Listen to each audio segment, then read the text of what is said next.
去找包拯他们。哎，阿长，你可算回来了！对，为了彼此的人身安全，咱们还是保持距离的好。你就站那说。哼，你这辈子都离我3尺远才好呢。南姐姐如此着急，是出了什么事吗？哎，刚刚我和阿软在司徒莫心的房间里发现了一个惊天秘密。什么秘密？什么秘密？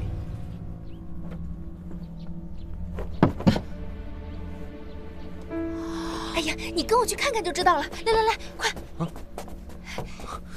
你快看，阿软姐姐，你在看什么呢？哎，小心地上。蝎子！啊，哪来的蝎子啊？别怕，只是一只从桌中掉下的死蝎子。那桌底还有东西呢。什么东西啊？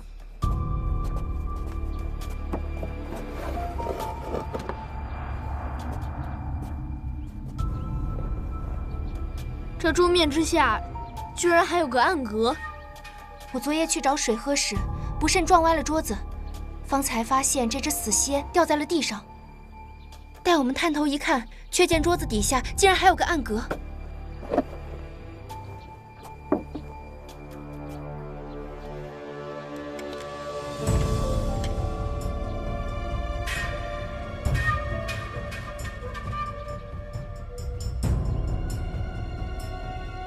这不是先前偷袭包大哥的案件吗？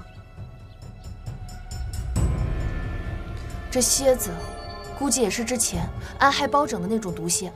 所以说，司徒莫心才是幕后黑手。哎，这张纸，会不会就是司徒莫心和欧石南往来的情笺呢？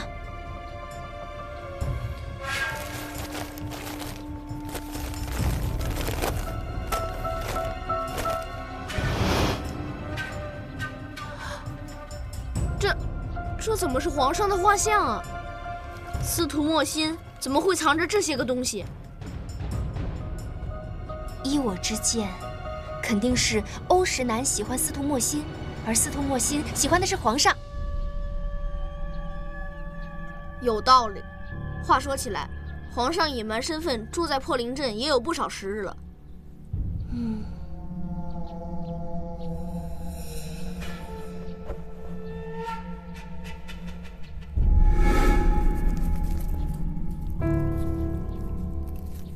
这是什么？不会又是毒草吧？正是，这极像是大猪草。大猪草，此草生于异域，会产生一种毒汁，触之即伤。但最毒的是在折断其茎之后渗出的白色汁液，人接触之后，皮肤就会出现红肿水泡。包大哥一定是沾了这种毒液，脖子上才生了那么多红肿水泡。不过听说沾染这种毒汁在白天太阳照射时才会毒发，但我中毒的时候天都已经黑了。会不会是添加了别的药材催发毒性啊？想想倒也不无可能。此草乃是异域之物，别处没有，破灵镇却有。如此看来，破灵镇不单是神秘了，还大有来头。不是毒草就是毒蝎，这司徒莫心也不怕，哪天一个不留神，他把自己给毒死了。哦，我想起是哪里不对了。那晚我在祭坛看见司徒莫心时，他的手上并未缠着纱布。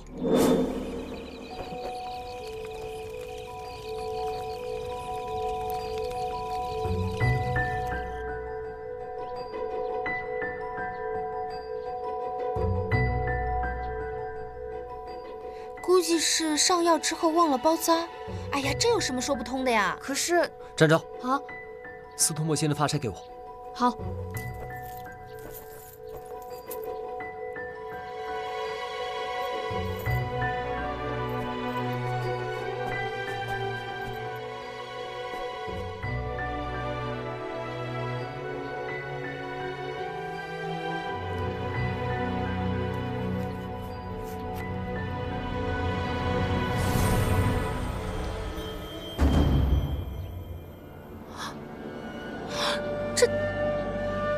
这怎么回事啊？这是一只毒蝉。我知道司徒墨心为什么被杀了，可杀他的人又是谁呢？哎，差点忘了，还有一件十分紧要的事。杀害李妃的凶手一定是司徒夫人，杀司徒墨心的人八成也是他。你怎么知道？昨夜我去厨房喝水时，正巧碰到司徒夫人从浴室中出来。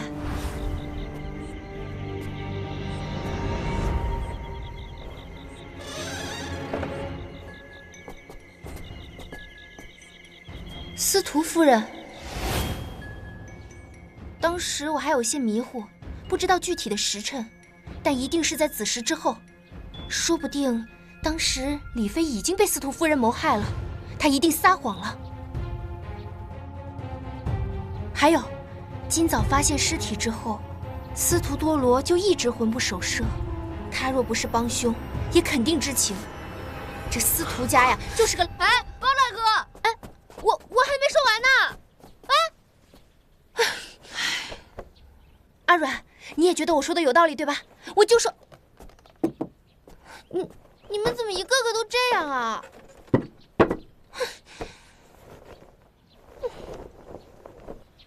你要相信为娘。昨晚您去了他的浴室，娘这，哎呀，进来。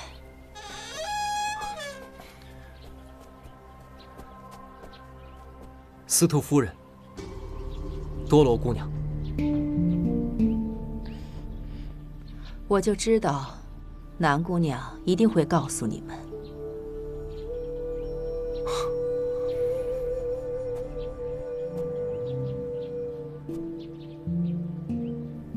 李妃，当真是你所杀？当然不是，我进浴室的时候，她已经死了。我怕自己被误认作凶手，慌乱之下，只能谎称李妃正在沐浴。我真的没有杀她。请问夫人，在来破林阵前，曾家住何地？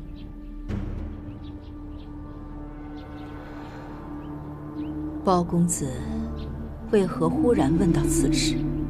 事过案情，还望告知。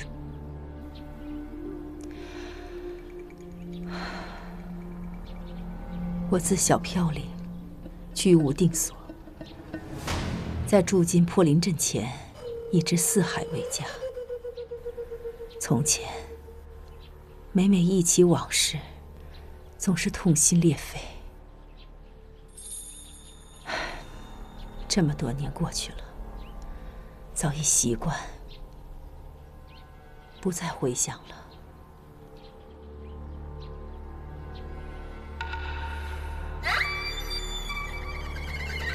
多谢夫人解惑，那我们就不多叨扰了。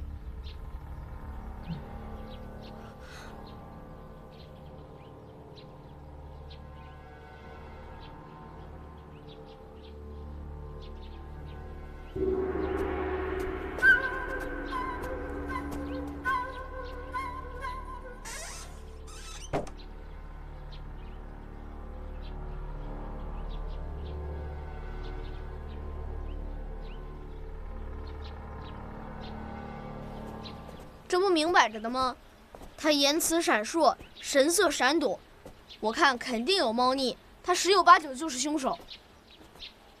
是不是凶手尚未可知，不过司徒夫人的身份一定有问题。的确，他之前主动将紧邻浴室的房间献给李妃，看似温良恭俭让，实际上就是黄鼠狼给鸡拜年，没安好心。自八贤王和庞太师到来之后，司徒夫人秉性有变，我猜她极有可能与这二位有交集，亦或有过交集。答案已经呼之欲出了。啊？怎么就呼之欲出了？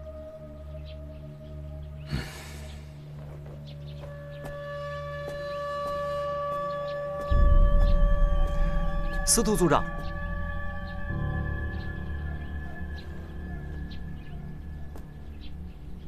哈，是你们两位啊？有什么事吗？有些事想请教族长，何事？之前您一直严禁任何人擅闯万灵秘阁，难不成是因为您知道其中另有玄机？哼，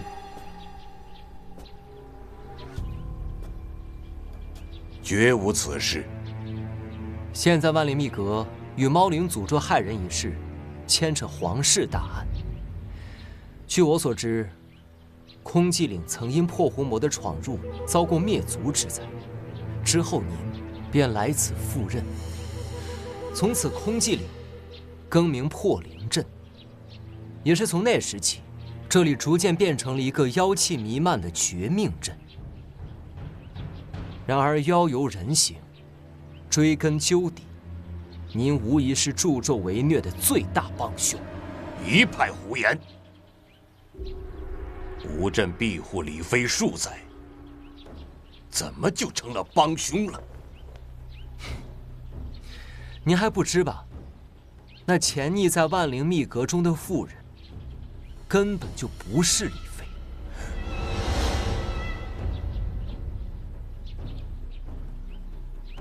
不是李妃，她冒充天子生母，罪大莫及。皇上正在深究此事，且势必要查出真凶。天威难测，您若是再秘而不宣，不出半日，您就会成为凶手的替罪羊。您就算不顾惜自己性命，也要为了多罗着想着想。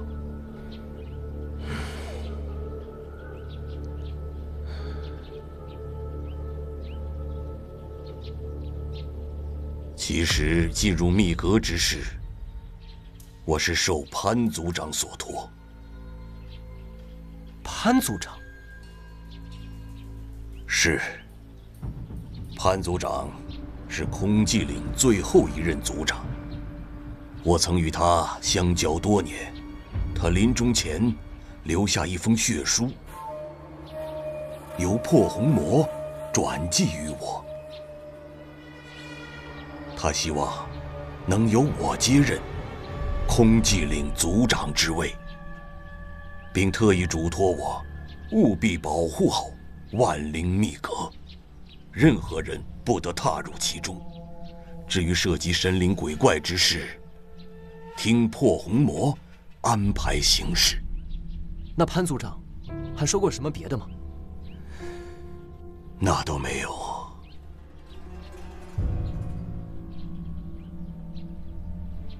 对了，自空寂岭出事后，此地镇族之宝不翼而飞了。什么宝物啊？我曾偶然听潘族长提过此物。镇族之宝是一颗宝珠，名为幽灵珠。此物皎洁通透，可在微风中还能发出悦耳的铃声。又是铃声。多谢族长指教，你若再想起什么，还望坦诚相告。老夫失陪了。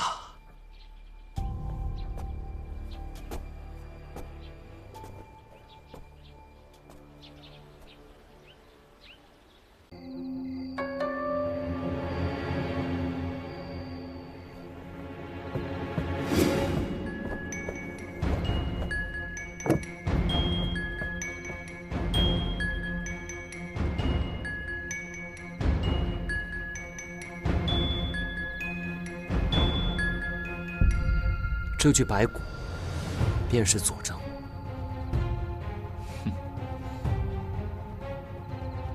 什么意思啊？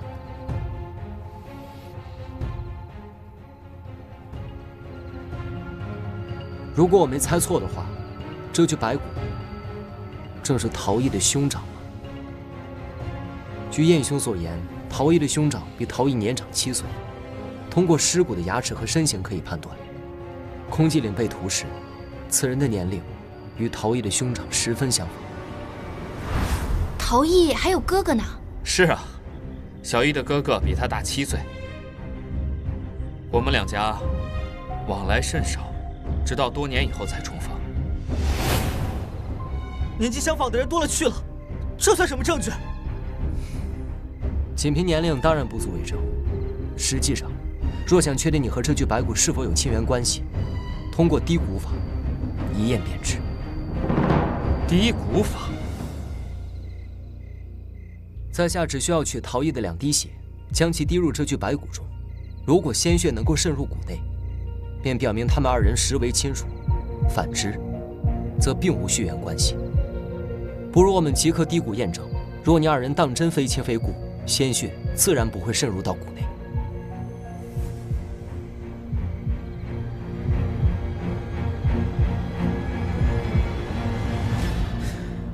就算我是空寂岭幸存下来的孩子又如何？难道我活着也有错吗？小叶，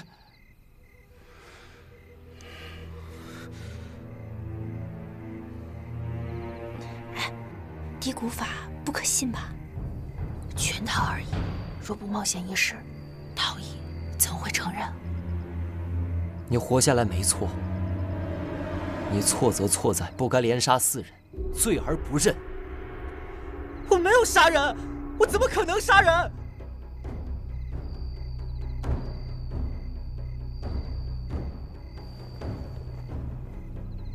保整，空寂岭被灭后，幽灵珠突然不知所踪了。你是如何知道它被藏在桃湖之中的？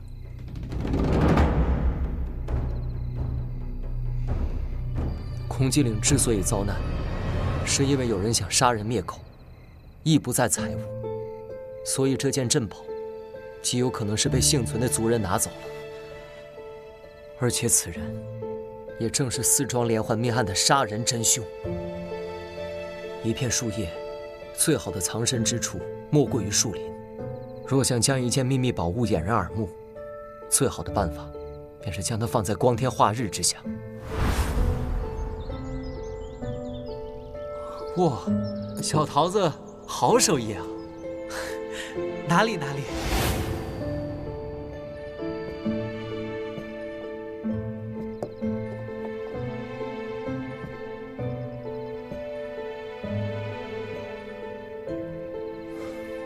一开始我看见这只桃壶时，并未联想到案情，只是觉得它在众多陶具中显得格外精致，并不像是陶艺的手，更像是出自他师傅之手。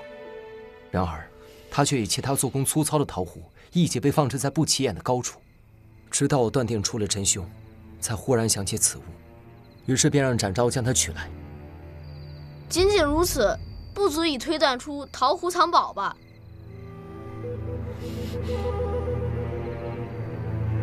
这只桃壶的形状与葫芦如出一辙。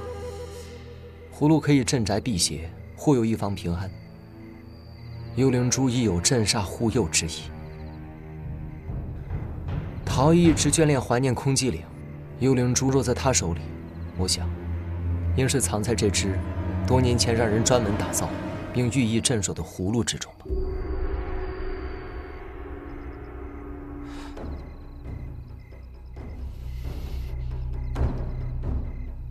包公子，是不是弄错了？小易怎么可能杀人呢？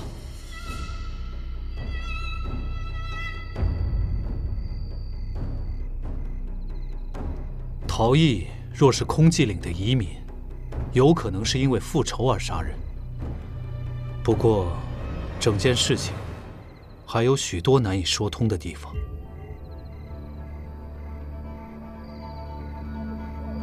此案错综复杂，还请王爷仍包拯逐一禀明。你说，真相的开始，还要从我们进入破灵镇遇见的第一个人破红魔说起，也就是多年前死里逃生的秦凤。一开始，几乎所有人都怀疑破红魔想要杀我，然而从头到尾，动手的人都不是他。恰恰相反，他一直在暗中保护我们。不是破红魔，那是谁？那天入镇之时，破红魔极为不友好的拦路警告，于是我们便误以为毒蝎出自他之手。但我们从始至终忽略了一个同样有嫌疑的人——司徒莫心。当时破红魔离开之后，阿整就沾了蝎子，紧接着司徒莫心便出现在镇口。他确实有作案的时机。不错，司徒莫心出现在镇口，本就充满疑点。他来的时间太巧了，且出现的悄无声息，展昭儿力极佳，竟也未曾察觉。出现这种情况，除了可能因为展昭太过于害怕而未留意之外，还有另外一种可能。我才没有害怕。司徒莫心大概是早就潜伏在附近，等到得手之后，才装作出来询问我们的吧。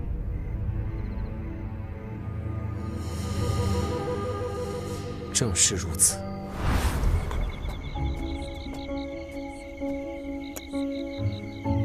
像是镇子里的通行令。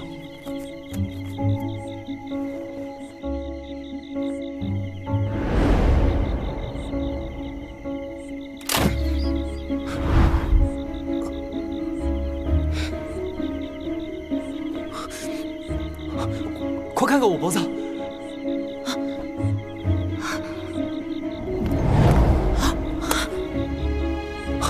蝎子！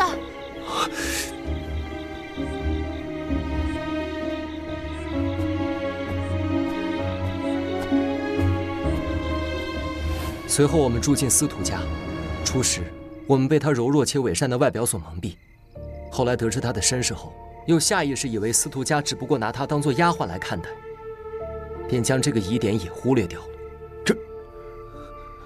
这怎么可能呢？我和夫人待她虽不若亲女，可也不算差了。每天被当作佣人使唤，住的地方又那般简陋，也叫不差。不是他自己选的，活儿也是他要抢着做，说是报恩，我们一家可未搓磨过他呀。我相信族长所说的都是实情，因为司徒莫心本就是带着目的来到的破灵镇，他害怕暴露身份，所以不想与人太过亲近，但又要尽快熟悉破灵镇，更需要名正言顺外出的机会，而包揽司徒家内外杂活，无疑是最合适不过的办法。难道他的目的就是为了杀包公子吗？可是他又怎么能算到你们什么时候来破灵镇？早早的就在那等着呢。他要杀的人不是我，毒蝎不易控制，所以他第一次动手，并不是有目的的去针对某一个人。司徒莫心借着破红魔的出现混淆视听，趁机下手。可是他怎么断定破红魔一定会出现呢？难道巧合？当然不是，毒蝎上进了大猪草的毒液，这种毒只有在白天毒性才烈。我猜司徒莫心又添加了其他毒药催发毒性。破红魔发现他的行踪后，故而现身，因是夜晚受伤，才导致我中毒不深。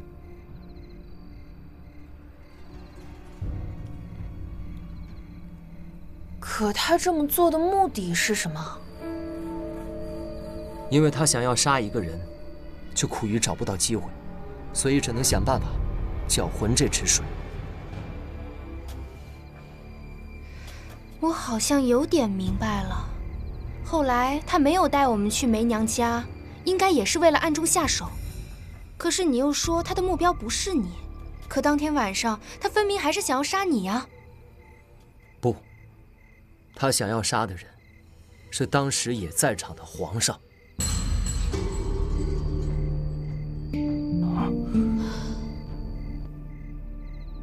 当我们从梅娘家出来后，司徒莫心一路暗中跟踪。他得知我们即将前往万灵密阁，于是连忙在我们之前抵达密阁，投放毒蛇。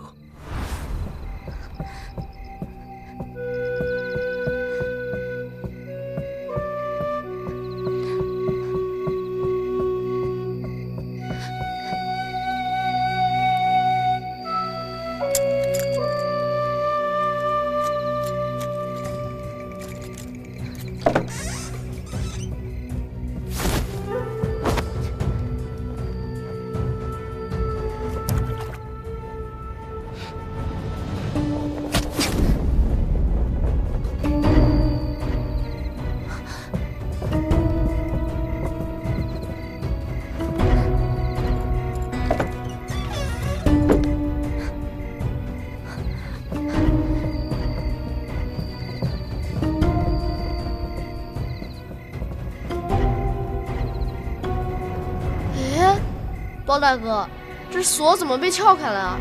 会不会有人捷足先登啊？看起来不像是被撬开的。那现在进还是不进？进，敌暗我明，随时都可能生变数，大家小心。好。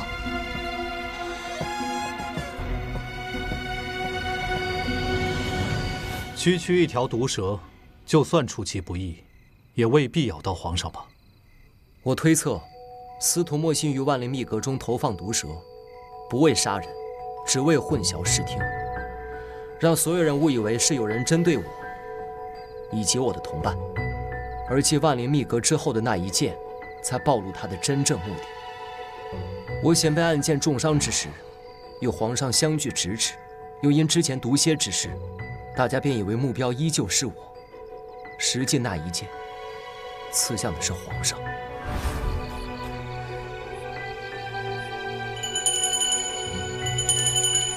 哎，这铃声怎么又响起来了？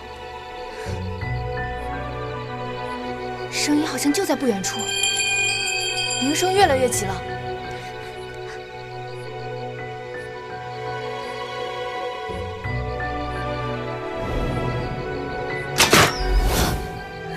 包大哥，小心！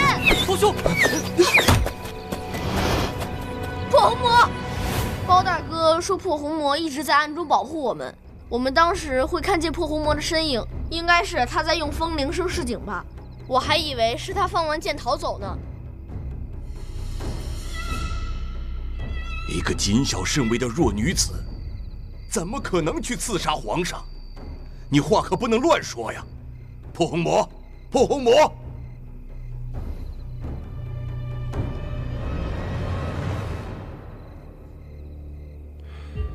他们所言皆是事实。